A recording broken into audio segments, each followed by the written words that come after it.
Abra su Biblia, por favor, al libro de Génesis, capítulo 4. Como usted se ha dado cuenta, estamos siguiendo una línea de predicación, una serie que tiene que ver con la fe en Dios. No la fe en el humanismo, no la fe en la mentira, en el error, en la falsedad, no, sino la fe en Dios. En el capítulo 4 del libro de Génesis, usted inmediatamente se va a dar cuenta, cuando usted lee este capítulo, que el énfasis que encontramos aquí es más sobre la persona de Caín. O sea que Dios desea que usted y yo conozcamos más acerca de las consecuencias de la incredulidad y que pongamos mucha atención para no caer en un ejemplo o en un mal ejemplo como este. Pero en el caso de Abel, fíjese que solamente son como 2 o 3 versículos que se habla de Abel, pero el resto del capítulo tiene que ver más que todo con Caín. Porque Dios quiere que nosotros, hermanos, tengamos una mejor perspectiva acerca de lo que es la incredulidad, lo que es la rebeldía y las consecuencias que conlleva este tipo de actos, para que sirva de un espejo a nuestra vida y nosotros podamos corregir a tiempo. Así que leyendo en el capítulo 4 de Génesis, versículo 1 dice: conoció Adán a su mujer Eva, la cual concibió y dio a luz a Caín, y dijo: por voluntad de Jehová he adquirido varón. Después dio a luz a su hermano Abel. Abel fue pastor de ovejas y Caín fue labrador de la tierra. Y aconteció andando el tiempo que Caín trajo del fruto de la tierra una ofrenda a Jehová, y Abel trajo también de los primogénitos de sus ovejas, de lo más gordo de ellas. Y miró Jehová con agrado a Abel y a su ofrenda, pero no miró con agrado a Caín y a la ofrenda suya. Y se ensañó Caín en gran manera y decayó su semblante. Entonces Jehová dijo a Caín: ¿por qué te has ensañado y por qué has decaído tu semblante? Si tú hicieres, si bien hicieres, no serás enaltecido, y si no hicieres bien, el pecado está a la puerta. Con todo, a ti será su deseo y tú te enseñorearás de él. Padre, te doy gracias por tu palabra, que es viva y eficaz. Señor, te pido que tu nombre sea glorificado y que tu pueblo todos seamos bendecidos. Señor, te pido que me ayudes, Señor, a poder entregar este consejo. Creo, mi Dios, en el poder que emana de tu palabra y en el Espíritu Santo que hace la obra. Por lo tanto, Señor, gracias desde ya por lo que tú vas a hacer. En Cristo Jesús, amén y amén. Quiero hablarles en esta oportunidad, hermanos, bajo el tema la insensatez del que neciamente decide ser incrédulo. En buen salvadoreño, agarró llave en la incredulidad. Hay personas que a pesar del conocimiento que tienen, deciden ser incrédulos. Cuando Jesús termina el Sermón del Monte, da a manera de una conclusión, da una advertencia acerca de aquella persona que neciamente decide ser incrédulo. No es por falta de conocimiento, sino por rebeldía. Cuando Jesús dijo: el que oye mi palabra y no la hace, le compararé a un hombre que edificó su casa sobre la arena. Es decir, la persona que tiene el conocimiento, pero que no aplica ese conocimiento a través de la obediencia. El Señor lo compara a un hombre que edificó su casa sobre la arena. Pero aquella persona que oye, dijo Jesús, y hace, le compararé a un hombre que edificó su casa sobre la roca. O sea, el conocimiento, llevándolo a la práctica a través de la obediencia, se convierte en esa vida en una roca. Y dice la Biblia que vinieron vientos y tempestad y pegaron a ambas casas. La casa que estaba edificada sobre la arena cayó, pero la que estaba edificada sobre la roca no cayó. ¿Qué significa esto? Que una persona que tiene el conocimiento y obedece la palabra por la fe, entonces su casa está segura. Es decir, su vida espiritual tiene estabilidad. Pero alguien que solamente oye, como fue el caso de Caín, Caín tenía conocimiento de Dios, tenía conocimiento de las palabras de Dios. Es más, Dios, de igual manera como habló con sus padres, Adán y Eva, así vemos en este capítulo 4 que Dios también hablaba con Caín. Tenía el conocimiento, pero no quería obedecer a Dios. Entonces su casa estaba sobre la arena. Por eso, hermanos, que cuando Jesús termina el sermón del monte, esa roca, Jesús la está comparando básicamente, o está hablando fundamentalmente, que es la obediencia. Y la obediencia viene a ser el resultado de la fe. Es decir, que la persona incrédula, hermano, actúa en rebeldía, pero la persona que es creyente actúa en obediencia. O sea, la desobediencia y la obediencia están determinados, una por la fe y la otra por la incredulidad. Entonces la pregunta es, hágase usted esta pregunta, hermano: ¿por qué somos desobedientes? Sencillamente por incrédulos. ¿Por qué somos obedientes? Porque hay fe, creemos al Señor. Entonces, cuando nosotros no sabemos, hermanos, cómo actuar en este camino de la fe, es ahí donde nosotros nos metemos en problemas. Y vemos en este caso a Caín, que se metió en graves, pero graves problemas. Entonces vemos la insensatez que hubo en él, porque neciamente decidió ser incrédulo. Fue con alevosía, ventaja, hermanos, con dolo, el resistir a la fe. Y usted va a decir, pero ¿cómo fue eso? Analicemos entonces, en primer lugar, la revelación de Dios de sí mismo y nuestra orientación. Dios estaba orientando a Caín juntamente con su hermano Abel y a sus padres, por supuesto, Adán y Eva, a través de revelarse Dios a sí mismo. ¿Cómo Dios lo hace? A través de la creación. Dice la palabra de Dios ahí en Génesis capítulo 1 y 2, que Dios hizo todas las cosas. Adán y Eva tenían ese conocimiento de Dios y ellos se lo transmitieron a sus hijos, a Caín y a Abel. La Biblia dice en el Salmo 19 versículo 1 que los cielos cuentan la gloria de Dios y el firmamento anuncia la obra de sus manos. Es decir, que Dios nos habla a través de la misma creación, porque la creación habla de Dios mismo, porque miramos en la creación sabiduría, vemos poder, vemos inteligencia, vemos hermosura. O sea, los detalles de la naturaleza nos están hablando, hermanos, de la esencia de Dios. Por eso en Romanos capítulo 1 versículo 19 dice: porque lo que de Dios se conoce les es manifiesto, pues Dios se lo ha manifestado. Porque las cosas invisibles de Él, su eterno poder y deidad, se hacen claramente visibles desde la creación del mundo, siendo entendida por medio de las cosas hechas, de modo que no tienen excusa. Caín no tenía excusa acerca de que Dios no le había hablado. Él tenía conocimiento porque Dios le estaba hablando a través de la creación. Pero a usted y a mí de igual manera, Dios nos habla a través de lo que Él ha hecho, pero no solamente a través de la creación, sino a través de su palabra. Vemos en Génesis capítulo 3, vemos cómo Dios habló a Adán y Eva. En el capítulo 2 y 3 les advirtió acerca del árbol del bien y del mal, les dijo lo que tenían que hacer, les dijo que se multiplicaran. O sea, había palabra de Dios en la vida de ellos. Y así también, hermanos, nosotros tenemos la palabra de Dios. Dios nos habla, no solo por la creación, sino también por la Biblia. Entonces Dios nos está ministrando y nos está hablando. Cada vez que leemos la Biblia, que escuchamos un mensaje, Dios nos está hablando al corazón. O sea que Dios no se deja sin revelación, sino que Él se comunica a sí mismo, hermano, a nosotros. Pero también dice la palabra de Dios, que Dios nos ha hablado por medio de su Hijo.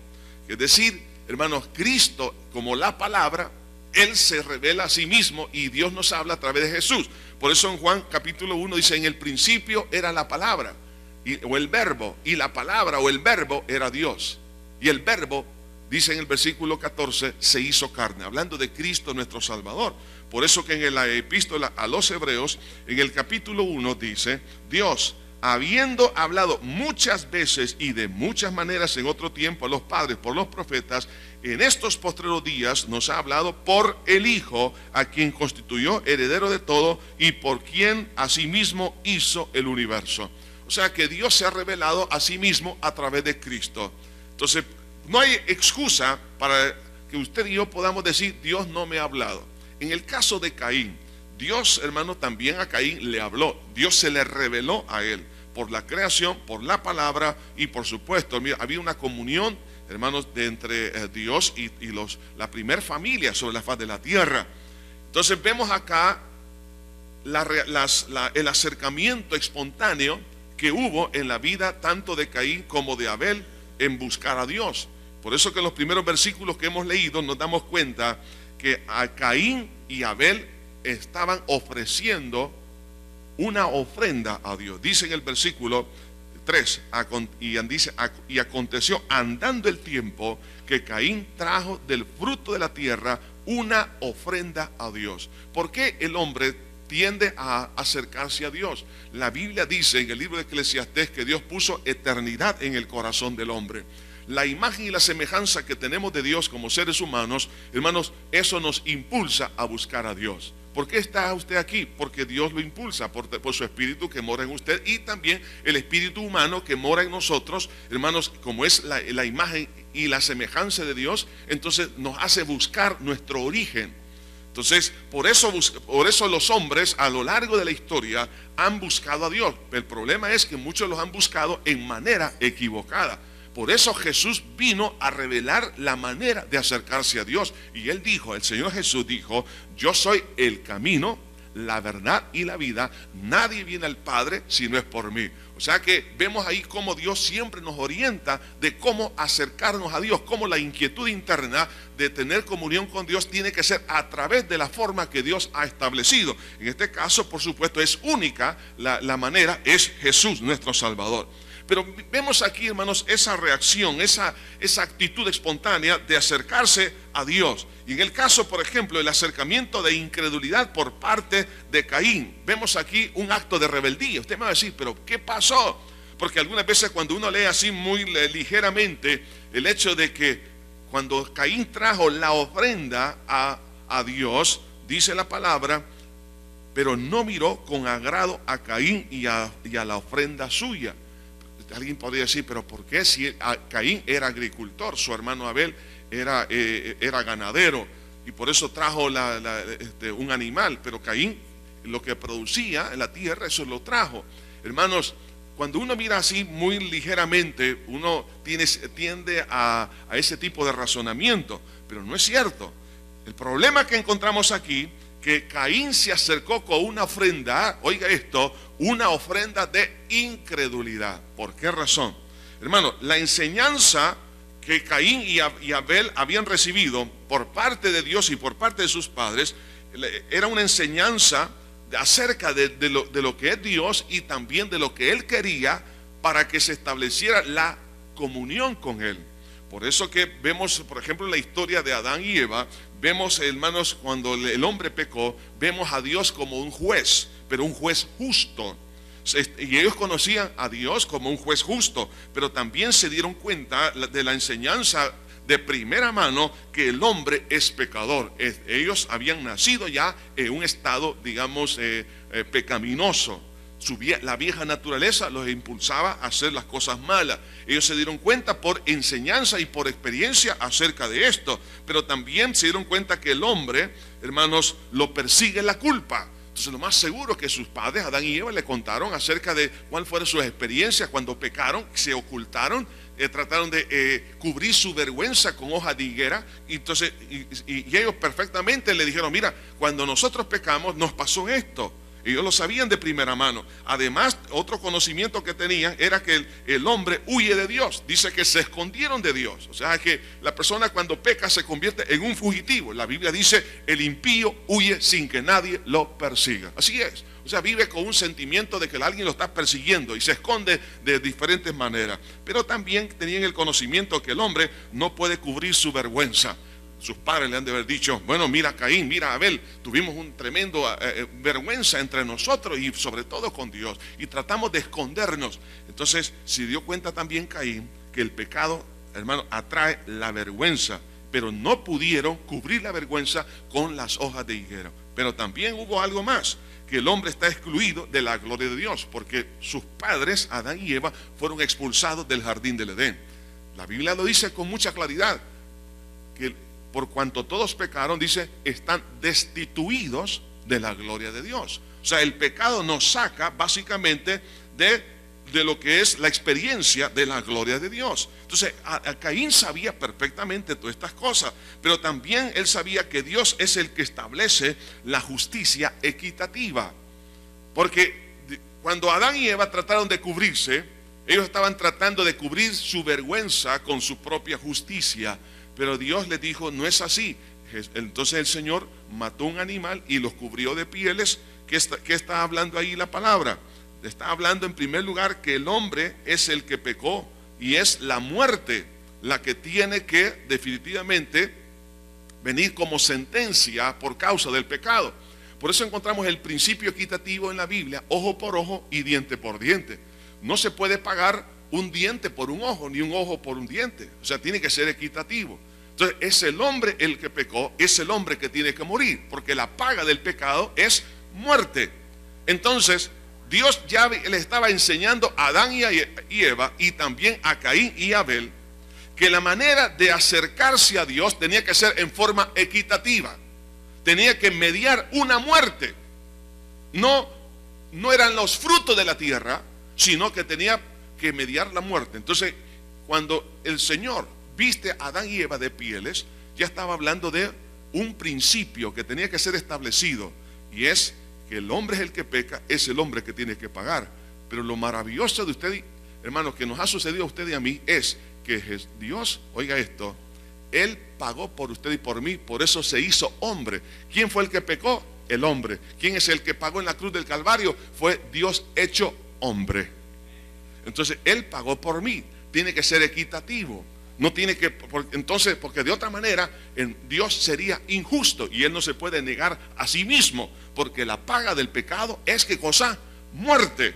Entonces, cuando Dios establece esto, y por eso los viste de pieles, entonces Caín sabía perfectamente esta situación, que tenía que ver un pago sustitutivo, hermanos, por su propia vida. Y entonces vemos ahí realmente ese animal que fue sacrificado para poder vestir a sus padres. Además de otra cosa, es que se dio cuenta que Dios es el que provee el medio de la justificación. No fue a Adán y Eva los que procuraron el medio de justificación, sino que fue Dios. Por eso la salvación, oiga esto, no nos pertenece. Usted y yo no podemos ser salvos con lo que yo hago, sino con lo que Dios provee, y en este caso el Cordero de Dios. Por eso Juan el Bautista dijo acerca de ese Cordero: he aquí el Cordero de Dios que quita el pecado del mundo. Entonces, porque él sabía perfectamente que Jesús era el cumplimiento de ese sacrificio que vemos allá en Génesis y a lo largo del Antiguo Testamento, que era cumplido en la persona del Señor Jesús. Ahora bien, entonces vemos acá que toda la enseñanza teológica la tenía Caín y Abel. Sin embargo, el problema de Caín fue que él tuvo un rechazo. Él rechazó y desafió a Dios. Desde el momento que dice en el versículo 2, y vamos a leerlo con cuidado. En el versículo 2 dice: después dice a luz a su hermano Abel, y Abel fue pastor de ovejas, y Caín fue labrador de la tierra. Y aconteció que andando el tiempo, que Caín trajo del fruto de la tierra una ofrenda a Jehová. Aquí está la clave. La palabra ofrenda. Etimológicamente la palabra hebrea significa gratitud para efectuar la reconciliación. Y él sabía que la única manera de traer una reconciliación con Dios tenía que ser equitativo, tenía que ser con un sacrificio, no con las frutas, no con las verduras, las legumbres que traía. En otras palabras, Caín actuó básicamente con una actitud de desprecio y rebelión, cubierto de piedad. Señor, aquí te traigo una ofrenda, pero no es la que Dios había establecido, sino la que a él se le ocurrió, y no por ignorancia, sino con una actitud contraria a Dios. Hermanos, Caín fue el primer religioso que nació en esta tierra. ¿Qué es eso, hermano? La religión no es otra cosa que es una acción de rebeldía. Dios nos ha dicho que con mucha claridad la forma de establecer la comunión con Él tiene que ser a través de un sacrificio. El perdón de pecados no va a venir porque a mí se me ha ocurrido, digamos, hacer una penitencia, hacer, digamos, algo que yo pueda hacer para merecer la salvación. No, es algo que Dios ya hizo provisión, en este caso de Cristo nuestro Salvador. Entonces vemos acá que cuando Caín viene a ofrendar esto, Dios dice que no lo vio con agrado. porque él estaba actuando con conocimiento de causa y despreciando lo que Dios había establecido, y él estaba actuando en rebeldía, cubierto de una piedad. Eso es lo que pasa con las religiones que han existido a lo largo de los siglos. Se muestra todo muy piadoso, muy bonito, pero yo le voy a decir una cosa: detrás de ese maquillaje existe el más grande insulto que alguien puede hacerle a Dios. ¿Sabe cuál es? Es decirle: Señor, yo me estoy convirtiendo en mi propio Cristo, en mi propio Mesías, y yo estoy ofrendando lo que yo quiero para poder tener comunión contigo. Le está diciendo: no hubieses mandado a Jesús a morir en la cruz del Calvario, porque yo me estoy salvando a mí mismo a través de lo que yo hago. Entonces ese es un acto de prepotencia, pura soberbia, soberbia de 24 quilates, hermano. Hermano, lo que estamos viendo ahí, aunque todo se mire tan piadoso, tan bonito, hermano, mire que, ay, que impecable, una cosa, hermano, no se deje dar a tol con el dedo. Hermano, la piedad que está ahí, hermano, solamente es un ropaje para ocultar realmente un acto de incredulidad y de rebeldía. En otras palabras, podemos decir, hermano, que lo que estaba sucediendo ahí era sencillamente una prolongación de la rebelión angelical en la tierra. El mismo espíritu de Satanás en el cielo, rebelarse contra Dios, ahora estaba buscando a un hombre que se rebelara contra Dios en la tierra. Entonces Caín cayó en la trampa y él empezó a actuar de esa manera. Entonces lo hizo, hermanos, por necedad, no por falta de conocimiento, de rebelarse contra Dios. Y eso ha existido a lo largo de la historia. Más adelante en el libro de Génesis encontramos la Torre de Babel, que la palabra Babel, por cierto, significa rebelión. Entonces la gente, hermano, se ha rebelado a lo largo de la historia. ¿Pero por qué? Por causa de la incredulidad, porque no quiere aceptar lo que Dios ha dicho, sino lo que yo quiero establecer. Y eso nace en una forma espontánea en el hombre, de rebelarse, hermano, contra Dios. Y esto es inexcusable. Dios se ha dado a conocer, no es por ignorancia. El Señor Jesucristo, en una oportunidad, cuando Pedro se estaba hundiendo, le hace una pregunta: ¿por qué dudaste? O sea, dame una razón, dame una explicación. ¿Cuál es la causa? ¿Por qué dudaste? Y Dios le está, y oiga bien esto, hermano, Jesús le estaba pidiendo una razón. Pero la causa fundamental, hermano, de esto es la incredulidad. La duda surge en la mente y en el corazón porque no le creemos a Dios. Entonces, de esto, hermanos, nos lleva a analizar por el otro lado la ofrenda de Abel. Vemos la ofrenda de Abel como un acercamiento de fe en la revelación que Dios había hecho. Los dos muchachos recibieron la misma instrucción. No tenían malas compañías, hermano. No andaban ahí, hermanos, gente malía, ¿verdad? No, eran cuatro. No había problema. Algunos hoy en día le echan la culpa a la sociedad, porque la sociedad es la que los ha condicionado a ser lo que son. Hermano, eso no es cierto. La sociedad lo único que hace, el medio en el cual vivimos, lo único que hace es abonar un poco al problema que ya existe. Pero el problema está adentro. Y aquí vemos a la primer familia sobre la faz de la tierra sin tener personas. Mire, no había televisión, no había internet, no había discotecas, no había chupaderos, hermano. No había nada de eso. En fin, no habían casinos, no había nada de eso. Entonces, pero ahí encontramos, hermano, en un ambiente, hermanos, que relativamente sano, porque a partir del pecado pues entra la maldad. Sin embargo, vemos ahora cómo el mal realmente está en el corazón. Pero todo, hermanos, radica cuando se le da, hermanos, se le da la espalda a Dios, no se le cree a Dios, entonces el mal comienza a crecer. Pero cuando se le cree a Dios, entonces el mal comienza a retroceder. Vemos aquí el caso de Abel. En el versículo 4 de este mismo capítulo dice: y Abel trajo también de los primogénitos de sus ovejas, de lo más gordo de ellas, y miró Jehová con agrado a Abel y a su ofrenda. ¿Por qué razón? ¿Dónde está, hermanos, digamos, el principio por el cual Dios vio con agrado la ofrenda de de Abel. Está revelado en el libro de Hebreos capítulo 11 versículo 4 y dice: por la fe Abel ofreció a Dios más excelente sacrificio que Caín. O sea, el sacrificio de Caín era un sacrificio de incredulidad y rebeldía. El sacrificio que estaba ofrendando Abel era en base a la fe de lo que Dios ya había revelado. Por eso Dios vio con agrado la ofrenda de Abel y rechazó la de Caín. Por eso la Biblia dice siempre en Hebreos 11 que sin fe es imposible agradar a Dios. La pregunta es: ¿qué clase de ofrenda estoy dando yo a Dios? Y voy a hacer aquí un paréntesis, no tiene nada que ver con este mensaje, pero hermanos, ¿cuántos he escuchado algunos predicadores, algunos maestros por ahí que aún hablan de esta ofrenda? Dice: mire, la ofrenda que trajo Abel, trajo de las ovejas lo más gordo. Y dice: hermana, dice, traiga las ofrendas bien gorditas, o sea, fajo de billetes, pues. Y dice: así usted va a agradar a Dios. ¿Quién le ha dicho que está referido este versículo a la finanza? No tiene nada que ver con finanza, tiene que ver con el sacrificio de nuestro Señor Jesucristo, la ofrenda de Cristo.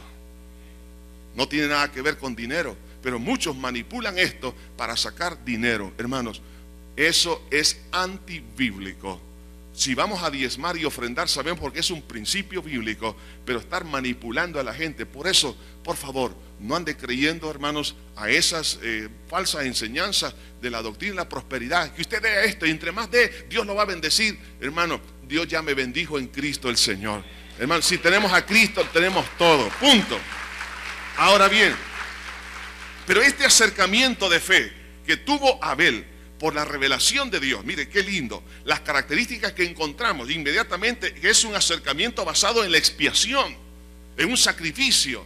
Por eso vemos aquí que Abel se acerca con esa actitud y fue de agrado para Dios su persona y su ofrenda, pero también es un acercamiento basado en la perfección del cordero sustituto. Digo, trajo lo más gordo, es decir, trajo la ofrenda que no tenía defecto, como más adelante lo miramos con mayores especificaciones en el libro de Deuteronomio, el libro de Éxodo, que era un cordero sin defecto, porque estaba apuntando al único cordero sin defecto que iban a hacer en esta tierra, es nuestro Señor Jesucristo. Y por eso Juan el Bautista dijo: he aquí el cordero de Dios que quita el pecado del mundo. En otras palabras, le voy a decir esto con mucha así sencillez, hermano. Las personas en el Antiguo Testamento eran salvos a través de la fe hacia el futuro. Usted y yo somos salvos cuando lanzamos la fe a lo que Cristo hizo en el pasado, en la cruz del Calvario. Ellos sabían que un día iba a venir el Cordero sustituto perfecto, que se llama Jesús, el Mesías, y por eso iban a ser perdonados sus pecados. En el Antiguo Testamento, cuando una persona moría, iban al Seol. Habían dos compartimientos, prácticamente. Se los presento de esta manera: el seno de Abraham y el Seol. El seno de Abraham es donde iban los justos, es decir, los que creyeron que un día iba a venir el Cordero de Dios. Ahí estaba en el seno de Abraham. Y los que no creyeron estaban en el Seol, el infierno. Y oiga esto, no es purgatorio. Esa es una idea antibíblica. El infierno es un microondas, una tostadora, pues va. Pero el destino final, después de esa tostadora, se llama el lago de fuego. Cuando nuestro Señor Jesucristo muere, dice la palabra que Él descendió a las partes más profundas de la tierra y llevó cautiva la cautividad. Esto lo vemos en Efesios 4 y en 1 de Pedro capítulo 3. No tenemos tiempo para analizar un poquito esto. Cuando Jesús se presenta al seno de Abraham, ¿quiénes estaban ahí? Los que un día actuaron en fe. Entre ellos estaba Adán, Eva, Abel, que ellos sabían que no podían acercarse a Dios a través de sus propios medios. Tenía que ser un sacrificio. Cuando Abel ofrendó este cordero, él sabía que no podía acercarse a Dios, sino es a través del pago que Dios iba a hacer. Que ese cordero que estaba él ofrendando solamente era un prototipo del cordero de Dios. O sea que él lanzó su fe hacia el futuro. Y cuando Jesús se presenta donde estaba el seno de Abraham y todos los justos, porque la sangre de los machos cabríos, dice la Biblia, no quita el pecado. Pero cuando Jesús se presenta, le dice: muy bien, todos los sacrificios de ustedes, yo los quiero ver así, para que entendamos un poquito. Cuando ustedes actuaron en fe en el Antiguo Testamento, me imagino que el Señor le dijo: lo que ustedes hicieron fue, se les dio un quedan, no es efectivo. Y mientras no se haya depositado la sangre del Cordero perfecto, ustedes no pueden salir de aquí.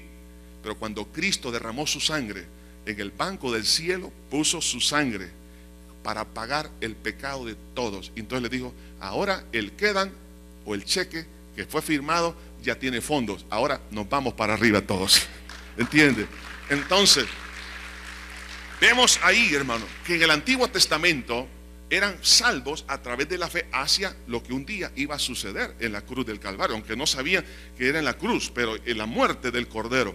Usted y yo somos salvos por la fe que lanzamos hacia lo que Cristo hizo. Entonces, por eso que Abel sabía perfectamente que esto iba a acontecer. Y además es un deseo de ofrendar u honrar a Dios. O sea, que había un deseo de honrar, porque era una ofrenda, era una acción de gracia. Porque la misma palabra hebrea, hermano, que se traduce ahí como ofrenda, hermano, es una palabra que expresa, hermano, expresa gratitud. Por eso viene aquí Abel ofrendando esto. ¿Cuáles fueron los resultados en su vida? Hermano, primero hubo una aceptación de su carácter humilde por parte de Dios. Porque dice que vio Dios con agrado. Oiga, dos cosas: vio con agrado el carácter de humildad de Abel y vio con agrado su ofrenda. O sea que Abel, él sabía perfectamente que él no se podía perdonar, no podía limpiar sus pecados, si él tenía que aceptar que Dios iba a pagar por él. Eso es verdadera humildad. Usted y yo no podemos pagar por nuestros pecados. Por eso Abel fue visto con buenos ojos por parte de Dios. Pero no solamente eso, sino que Dios aceptó su acto de fe como la ofrenda que Dios esperaba. ¿Qué ofrenda es la que Dios espera para bendecirlo? Hermano, no es la ofrenda financiera. Nosotros ofrendamos, hermano, financieramente, no para ser bendecidos, sino porque ya estamos bendecidos, ¿me entiende? Diga, no se trague eso, dice: siembre, hermano, siembre. No, mire, si Cristo ya sembró su sangre preciosa, por la cual Dios su vida ya la dio, por lo cual somos bendecidos en Cristo Jesús. Si vamos a dar es sencillamente porque amo a Dios. Hermano, cuando Cristo ofrendó su vida, nos ha enriquecido en todo. Entonces, hermano, ¿qué es lo que Dios espera de usted y de mí? Una ofrenda de fe. Sencillo. El Dios no le va a pedir a usted que usted, hermano, sea perfecto, porque nadie es perfecto. No le va a pedir que haga sacrificio. No, lo que Dios le va a pedir a usted es que le crea a Dios, que le crea lo que Él ha hecho, la obra majestuosa, más grande que la creación de todo lo que existe. Oiga esto, hermano: si el universo es hermoso, la creación en la tierra es bellísima, todo lo que Dios ha hecho es algo, hermano, que no tiene palabras para describirse. Pero aún más grande que la creación misma es la salvación en Cristo Jesús. Entonces, cuando creemos a esa obra que Dios hizo en Cristo en la cruz del Calvario, en ese momento, ese acto de fe es la ofrenda que Dios espera. ¿Qué le pidió Jesús, por ejemplo, a los leprosos? Jesús les preguntó: ¿qué quieres que yo te haga? Unos dijeron, los ciegos, que recibe la vista, que me sanes de la lepra. ¿Qué fue lo que Jesús les preguntó? ¿Crees? ¿Quieres? Sí quiero. ¿Crees? Sí creo. Muy bien. Por esa ofrenda de fe que me estás, ¿qué es lo que le estaba diciendo? Tú crees que yo soy el Cordero que quita el pecado y que por mi llaga tú puedes ser sanado. Cuando ellos dijeron, sí creo, recibe la vista. Esa es la ofrenda que Dios espera. Hermano, no hay otra cosa. No hay otra cosa. Por eso alguien dijo que el creyente es la persona más humilde que puede existir sobre la faz de la tierra. Porque ¿qué gloria hay en la fe? Nada. Todo es gratis. Todo es gratis. Entonces ahí es donde nosotros tenemos que entender, hermano, que la ofrenda que Dios espera es la fe en Cristo Jesús. Por eso la Biblia, hermano, nos exhorta a la fe, porque el justo dice, por la fe vivirá. ¿Qué necesita usted para que Dios actúe? Fe. ¿Fe en quién? En Cristo, en lo que Él hizo por mí en la cruz, hermano, y en su resurrección. Y ahí está el fundamento de todo. Ahora bien, a Caín, a pesar de tener la revelación, resistió todo eso. Dijo, no, yo me rehúso. A pesar de tener conocimiento, algunos han leído la Biblia, escuchan mensaje tras mensaje y se mantienen en su propio esquema. Pero quiero que veamos el otro rostro, y son las experiencias del incrédulo y rebelde contra Dios. En el caso de Caín, ¿qué evidencias se empezaron a dar? Dice en el versículo 6: entonces Jehová dijo a Caín, ¿por qué te has ensañado y por qué ha decaído tu semblante? Si bien hicieres, no serás enaltecido, y si no hicieres bien, el pecado está a la puerta. Con todo esto, a ti será su deseo y tú te enseñorearás de él. Y dijo Caín a su hermano Abel, salgamos al campo. Y aconteció que estando ellos en el campo, Caín se levantó contra su hermano Abel y lo mató. Veamos aquí, primera evidencia de una persona que camina en incredulidad y rebeldía contra Dios. Primero se ensaña contra el que agrada a Dios.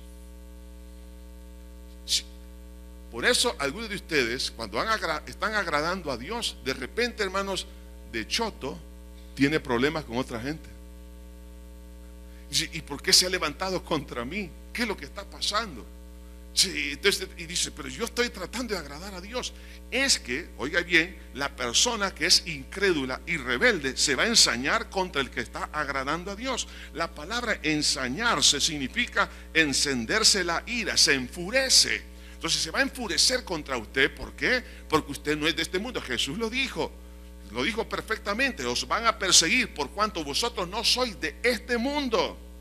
Si fueran del mundo, el mundo amaría lo suyo. Por eso encontramos las persecuciones, no solamente históricas, sino actuales. Porque, hermano, muchos cristianos han muerto a lo largo de la historia y hoy en día, porque el mismo, llamémosle así, espíritu de Caín, de incredulidad y de rebeldía contra Dios, le produce una molestia contra aquellas personas que están agradando a Dios. No solo eso, otra evidencia de una persona que anda en incredulidad, y quiero decirles esto, hermano, quiero que usted vea esto como un espejo, para ver si usted está caminando en la fe o está caminando en incredulidad.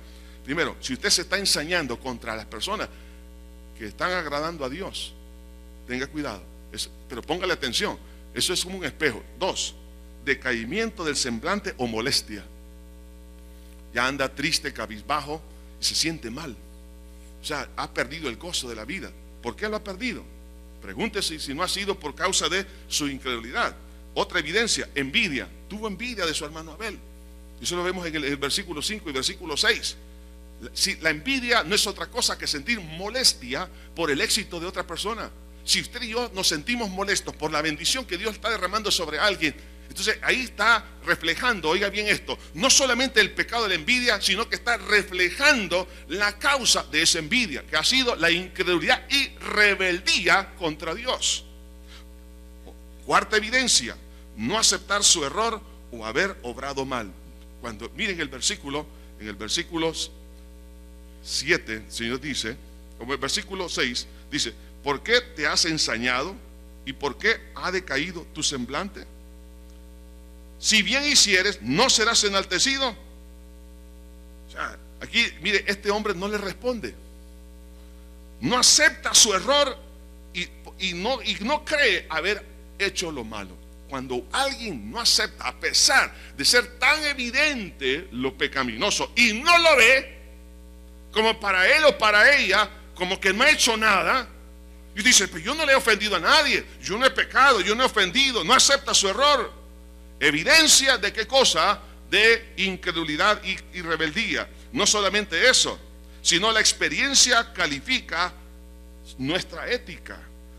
En el versículo 7 está evidenciado qué cosa, que la experiencia de sentirse amargado, lleno de odio, se enfurece contra otra persona, le está diciendo qué clase de persona usted es.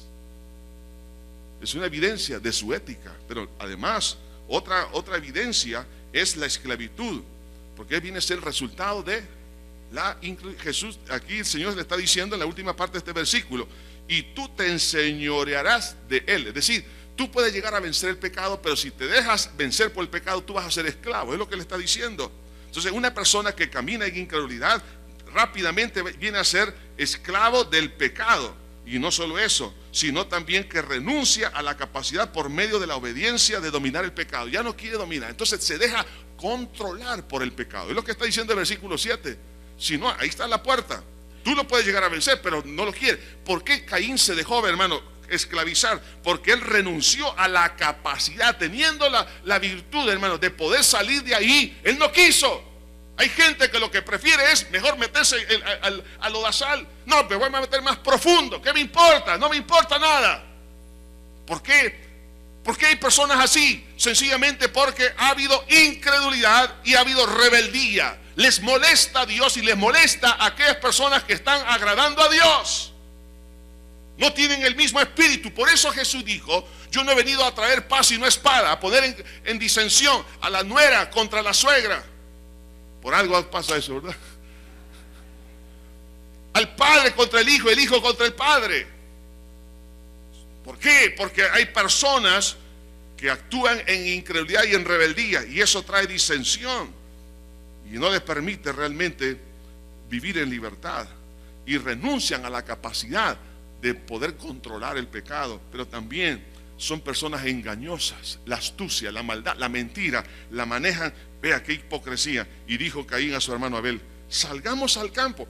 Me imagino que Abel dice: que mi hermano, primera vez que me invita a comerme unas zanahorias ahí, o unas remolachas, o vamos a bajar caimitos, mangos, o unos zapotes por ahí. Entonces, salgamos al campo, a ver, no solo a ver, sino a comer. Mira, te quiero mostrar lo que Dios cómo me ha bendecido. Y aconteció que estando ellos en el campo, Caín se levantó contra su hermano Abel y lo mató. Vemos ahí, hermano, una persona que maneja la mentira. Oiga, hermano, es una persona que está claramente identificada como incrédulo y rebelde. Y no solamente eso, sino, hermano, trata de destruir a la persona más cercana.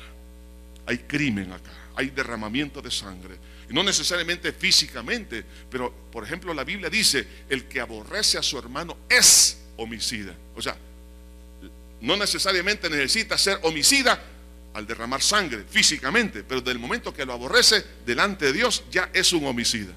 Entonces vemos acá, hermano, evidencias muy claras. Ahora bien, ¿qué pasa con este hombre llamado Caín? Se empieza a justificar de su culpabilidad. En el versículo 9 dice: y Jehová dijo a Caín: ¿dónde está Abel tu hermano? Y él respondió: no sé. ¿Soy yo acaso guarda de mi hermano? Lo que le está diciendo, que fíjense bien, cuando Dios le pregunta: ¿dónde está tu hermano?, lo que él debió de haber respondido era: yo lo maté. Pero él niega su maldad. La está negando diciendo: ¿acaso soy yo guarda de mi hermano? No solamente eso, sino que una persona incrédula niega su responsabilidad sin que le pregunten. Dios no le estaba preguntando si era guarda o no guarda de su hermano. ¿Dónde está? Le está preguntando. Se da cuenta que de la abundancia del corazón habla la boca. Y la persona se empieza a defender y empieza a decir: no, esto a mí no me corresponde. Y nadie te está preguntando eso. ¿Dónde está? Y no solo eso, sino que no confiesa su maldad. No le dice: yo he pecado contra ti y pequé contra mi hermano. Hay un silencio antes de la pregunta que Dios le hace: ¿qué has hecho? ¿Qué has hecho? No le responde. Dice que una persona que anda en incredulidad es una persona que no confiesa su maldad. Lo triste es que como neciamente ha decidido ser incrédulo, hermano, la rebeldía se entroniza en el alma y en el espíritu. Y eso, por supuesto, va a demandar la justicia de Dios. Ahora, aquí están las consecuencias de haber dejado que la incredulidad diera a luz el pecado. A partir del versículo 11 encontramos las distintas consecuencias, hermanos, escalonadas. La primera de ellos vemos en este versículo 11, y dice: ahora pues, maldito serás tú de la tierra, que abrió su boca para recibir de tu mano la sangre de tu hermano. ¿Qué vemos aquí? Maldición personal. ¿Qué significa maldición? Está destinado a ser destruido en tu vida y en todo lo que hagas. Pero si nadie quiere ser maldito en esta tierra, sino bendito de Jehová. Pero entonces cuando una persona, oiga esto, entra en la incredulidad y la rebeldía, lo que anda buscando es maldición. Por eso no va a prosperar en nada. No solo eso, sino maldición en los resultados del esfuerzo de su trabajo. Versículo 12. Cuando labres la tierra, no te volverá a dar su fuerza. Errante y extranjero serás en la tierra. Cuando labres la tierra, no te volverá a dar tu fuerza. Otras palabras, aunque tú trabajes hasta la medianoche, no vas a ver los frutos de tu trabajo. Hay maldición en los resultados de tus esfuerzos laborales. No habrán los resultados que se espera. Si usted dice, es que yo voy a ser una persona de éxito por mis conocimientos académicos, porque tengo tal posición. Oiga bien una cosa, si anda en rebeldía, anda en incredulidad, no va a ser prosperado en ninguna manera. No va a ser prosperado. No va a ver el fruto de su trabajo. Va a recibir su jornal en saco roto. Tercera consecuencia escalonada, sentimientos de culpabilidad permanente que le hacen errar. Vean lo que dice este mismo versículo. Dice, errante y extranjero serás en la tierra. Errante, ¿qué significa? Sencillamente le está diciendo, vas a tener un sentimiento de culpabilidad permanente sobre el tiempo que vivas en esta tierra y después de la muerte. O sea, la culpa no la va a abandonar. Una sombra de tormento en la noche, en el día. Por eso algunos no pueden ni dormir, ni comen tranquilos frijolitos con los platanitos y con el quesito y con la leche y el cafecito. No lo disfrutan, sienten hasta una maldad en su... No lo disfrutan. Cosas lindas que Dios ha hecho. Bueno, no sienten sabor a nada. No, todo les cae mal. Y este hombre que Dios me ha dado, dice la esposa, Señor, no sé cómo me pude haber casado con él o con ella. Todo le cae mal. ¿Algún caso parecido? Caín, ¿dónde estás? No solamente eso, sino que le falta estabilidad y sentido de pertenencia. Dice, ese sentimiento de culpabilidad lo iba a convertir en una persona errante. Pero también, hermanos, dice en el versículo 12, cuando labre la tierra no te volverá a dar su fruto. Errante y extranjero serás en la tierra. ¿Pero por qué extranjero? Lo que le está diciendo el Señor, mira, tú no vas a tener un sentido de pertenencia. Por eso algunas personas viven así. Es que yo, ¿quién soy? Tienen esos problemas existenciales. ¿Y qué hago aquí en esta tierra? ¿Dónde vengo y para dónde voy? Pero cuando usted está en Cristo Jesús, usted sabe quién es y usted sabe para dónde va. Y lo he dicho en varias oportunidades. Es que mire, hermano, la persona incrédula, por ejemplo, en este caso Nietzsche, este filósofo que influyó mucho en la mentalidad de Adolfo Hitler por todos sus libros y aún de otras formas fue influenciado. Vemos como este hombre, una vez que entró en un barco, la entrada era prohibida para particulares. El marinero le hace 4 preguntas: ¿quién es usted? ¿Qué hace aquí? ¿De dónde viene y para dónde va? Y Nietzsche se quedó meditando por unos segundos y dijo, bueno, 40 largos años me he hecho esas preguntas y no les he podido contestar. Es errante. Cuando usted está en Cristo, usted sabe quién es. Usted sabe cuál es su origen y usted sabe para dónde va. Sí, gloria a Dios. Mire, eso es tremenda ganancia. Una persona que es errante, hermano, una persona que no es estable, vive temerosa. Vea también esto, hermano, que también esta persona de Caín experimentó, hermano, una vida de tormento espiritual y emocional. Versículo 13 dice, y dijo Caín a Jehová, grande es mi castigo para ser soportado. Entonces, vemos acá que este hombre empieza a sentir un dolor, hermano, por su tormento, por su error espiritual y emocional. Pero oiga, esto es un remordimiento, no arrepentimiento. Se sentía mal por las consecuencias, pero no mal por haber ofendido a Dios ni a su hermano. ¿Cuánta gente hay así en esta tierra? Son unos egoístas cuando sienten dolor, pero por los problemas que se está atrayendo a su propia vida, pero no sienten dolor por haber ofendido a Dios. Eso es un egoísmo. Lo mejor que pudo haber hecho Caín, decir, Dios mío, perdóname, he pecado contra ti. No, pero no, Señor, ahora, pobrecito yo, mire lo que me va a pasar. Parecen gente muy piadosa, pero son de las más soberbias que puedan existir sobre la faz de la tierra, el tener esa autoconmiseración. Pero también, mire lo que le pasó a este hombre, empieza a culpar a Dios de ser desechado. cuando es él quien desechó a Dios. Versículo 14, he aquí, me echas hoy de la tierra y de tu presencia me esconderé. ¿Qué hombre este? Hermano, estaba culpando a Dios y Dios, hermano, no quiere, hermano, que nadie se pierda. Es el hombre el que ha desechado a Dios. Culpa a Dios, es que Dios no me quiere, es que Dios no me ama, es que Él no me quiere. Cuando es él o ella la que le ha ofendido a Dios. Me echas de la tierra. Dios no quiere que nadie se pierda, sino que todos procedan al arrepentimiento. Pero este hombre decidió otra cosa, renunciar a la fe en Dios. O sea, en otras palabras, convertirse en una especie de apóstata, porque dice, de tu presencia me esconderé. En otras palabras, ya no quiero nada contigo.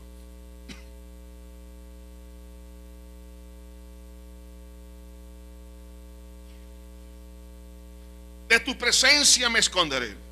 Dios, tú me has tratado tan mal que yo no quiero nada contigo. Eso es las actitudes que suceden en la vida de un incrédulo y rebelde, y se convierte, hermano, en víctima de los temores de ser destruido por no gozar de la presencia de Dios. En el versículo 14 y dice, y seré errante y extranjero en la tierra, y sucederá que cualquiera que me hallare me matará. El impío huye sin que nadie lo persiga. Ya estaba pensando que lo iban a matar.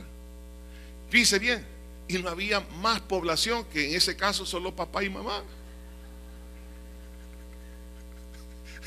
Es cómico, ¿no? Bueno, no tan cómico, pero solo papá.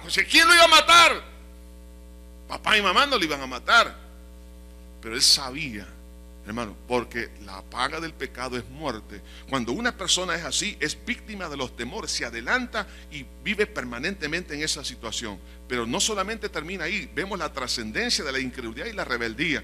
En primer lugar, hubo un castigo en vida para Caín que fue realmente permanente. Por eso dice el versículo 3:15, y le respondió Jehová, ciertamente cualquiera que matare a Caín 7 veces será castigado. Entonces Jehová puso señal en Caín para que no lo matase cualquiera que le hallara. O sea que este hombre tuvo un castigo en vida, en todos los días de su vida, mañana, tarde y noche. La culpabilidad, el sentido de, hermano, de dolor que había en su corazón, hermano, por toda su desgracia, echó a perder todas sus grandes oportunidades. Pero no solamente, sino que experimentó, hermanos, una desorientación, porque dice en el versículo 6, salió pues Caín de delante de Jehová y habitó en tierra de Nod. ¿Y qué es la tierra de Nod? La tierra de nadie. Eso significa Nod. Habla ahí de la tierra del errante. Eso, hermano, es una tierra donde no hay nada. Una total desorientación para la vida de Caín. Pero también, hermanos, vemos acá, hermano, que da a origen a una descendencia que no le teme a Dios. Y a partir del versículo 17 en adelante, vemos ahí la descendencia de Caín. Fue una descendencia, y por falta de tiempo ya no vamos a decir más. En primer lugar, orientada hacia el materialismo, orientada a la sensualidad y orientada a la violencia. Las tres cosas, hermanos, que más azotan a una sociedad. ¿Por qué razón? Por ser incrédulo. Qué triste, hermanos, es escoger la incredulidad. Hermano, lo más sabio es del Señor decirle, Señor, yo creo en ti y en tu palabra. Amada iglesia del Señor, es tiempo de que nosotros volvamos a la palabra, que volvamos a Dios, que le creamos a Dios. Si la persona ha escogido la incredulidad, lo que le va a pasar es, se va a convertir en rebelde, y convertirse en rebelde va a tener las mismas consecuencias de Caín. Hermano, es sabio decirle, Señor, yo creo a tu palabra y me determino en tu nombre, Señor, a creer lo que está escrito. Señor, y sobre eso voy a caminar. La obediencia va a ser determinada por la fe en lo que Dios dice, y la desobediencia será el resultado de la incredulidad. Pregunto, ¿dónde queremos pasar nuestros últimos días? Sobre la faz de esta tierra. ¿Dónde queremos pasar la eternidad? Hermano, la obediencia a la palabra, si creemos a la palabra, vamos a tener bendición. Pero si soy insensato y neciamente decido ser incrédulo a Dios y su palabra, las consecuencias las voy a pagar en esta tierra y después de la muerte. Oremos. Señor, te damos gracias por tu amor y tu poder. En este día, Señor, estamos delante de ti pidiéndote, Señor, tu ayuda. Mientras usted sigue orando, le quiero hacer una pregunta. ¿Habrá alguien que pueda decir, definitivamente, yo necesito que Dios me cambie, que Dios me perdone, que Dios haga de mí una nueva criatura? Ahí donde está, estimado amigo, amiga, que nos está visitando, Levante su mano y diga: sí, la verdad que yo no quiero salir de este lugar sin el milagro del perdón de mis pecados. Yo ya me cansé de andar como errante, perdido, desorientado y triste y con mucha confusión. Pero Dios es tan bueno que Él ha provisto de un ropaje de amor y de poder. Habrá alguien que quiera en esta hora decir: sí, yo quiero entregarle mi vida a Cristo. Levante su mano ahí donde está, donde quiera que se encuentre. Habrá alguien que quiera entregarle su corazón a Cristo. ¿Sabe qué? Dios le ama. Y este es el día para que usted pueda determinarse, entregarle su corazón al Señor Jesús. Aleluya. Habrá alguien que pueda decir: sí, aquí estoy, aquí está mi vida. Bien, tomemos una decisión como pueblo de Dios, hermanos, y es esta: decidir ser creyente en Dios y su palabra, y como consecuencia vendrá la obediencia y la ofrenda de la fe. La ofrenda de fe en su palabra nos hará obedientes. Si usted ha tenido problemas con la desobediencia, la raíz es la incredulidad. Póngale fe a Dios y su palabra y verá que va a ser mucho más fácil agradar a Dios a través de la fe. Señor, aquí estamos pidiéndote, Señor, tu ayuda, tu misericordia.